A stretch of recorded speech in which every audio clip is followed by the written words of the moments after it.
Okay, as we continue this week, focusing on pressing in, we're going to focus on another way that we can do that.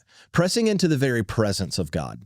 In Hosea chapter 6, verse 3, the Bible gives us this verse: let us press on to know the Lord, not casually, not occasionally, but intentionally. Press on implies movement, choosing closeness when everything around you invites all the distractions that we've been talking about. When we talk about the presence of God, we're not talking about a moment or even an atmosphere necessarily. We're talking about a person, like the God who draws near to us when we draw near to him.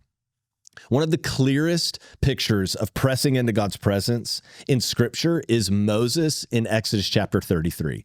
After leading Israel through the wilderness and all the chaos that the desert brought, Moses prays one of the boldest prayers in Scripture. He prays to the Lord, "Show me your glory." He wasn't asking for a blessing or a sign or even another miracle. He was asking for God himself.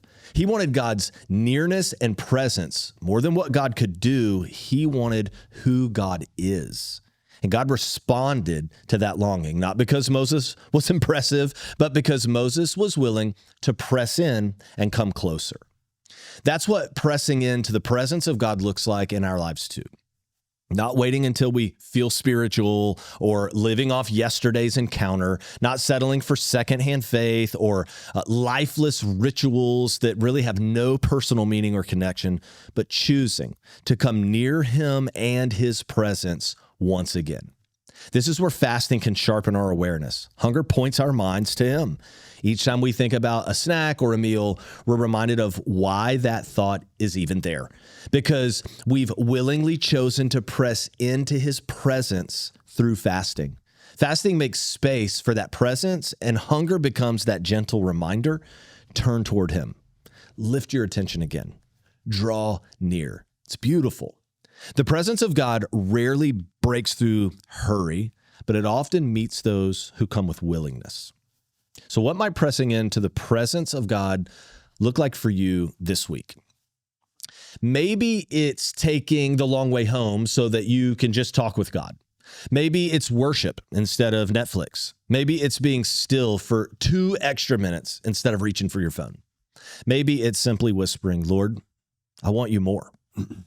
These aren't like giant leaps. They're just small steps. And listen, small steps over time, they become giant leaps. Every step toward God increases your awareness of God. He becomes clearer the closer that you move toward him. So here's your invitation today. Take one step toward his presence, one intentional movement, turning your heart, your attention, your energy toward him. Press in today. Listen, he's worth it. Every step toward Jesus is a step toward life, and he always meets those who draw near.